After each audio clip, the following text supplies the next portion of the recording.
राजीनामा देऊन मला या ठिकाणी पाठिंबा दिला। जयश्री वहिनी काँग्रेस पक्षाचे असून सुद्धा त्यांनी जाहीर व्यासपीठावर येऊन प्रत्येक घरगुती जाऊन गल्ली गोळात जाऊन माझा प्रचार केला। प्रतीक दादा आमच्या घरचे सगळे म्हणजे आई सगळ्यांनी जोरदार काम केलं।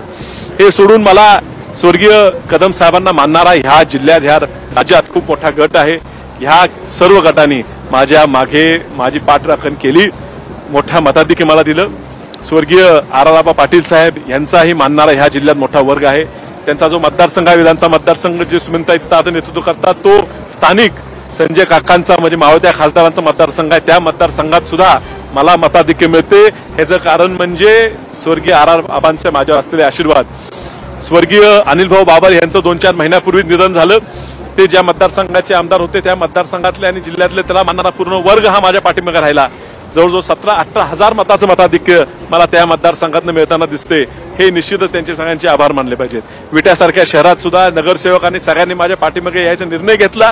विटा शहरात मला वाटतं तुम्ही पिछाडीचा विटा शहरात सुद्धा मला मताधिक्य मिळालं। मिरज शहरात भाजपचे आवटी असतील, देवमाने असतील, दुर्वे असतील, त्यांच्यावर राष्ट्रवादी बागवान असतील, काँग्रेसचे सगळे नगरसेवक असतील, त्या सगळ्यांनी माझं धाडसाने माझं काम केलं आणि म्हणून मिरज विधानसभा मतदारसंघात जवळजवळ 25,000चं मताधिक्य मला इथं मिळायला लागले।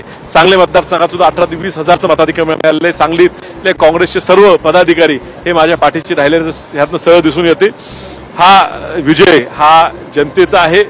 मी आता निवडून आलेलो जवळजवळ आहेच। निवडून आल्यावर ज्या ज्या लोकांनी धाडसाने माझ्याबरोबर काम केलं त्यांना त्रास झाला, पुढे त्रास होण्याची शक्यता आहे, त्यांना धमक्या दिल्या गेल्या, घाणेरडं राजकारण केलं गेलं, त्या सगळ्यांना मी आश्वासित करतो मी तुमच्या पाठीमागे आहे, तुमच्या संरक्षणात मी सक्षम आहे। पूर्ण सांगलीची जनता तुमच्या पाठीशी, तुम्ही कुणी घाबरू नये।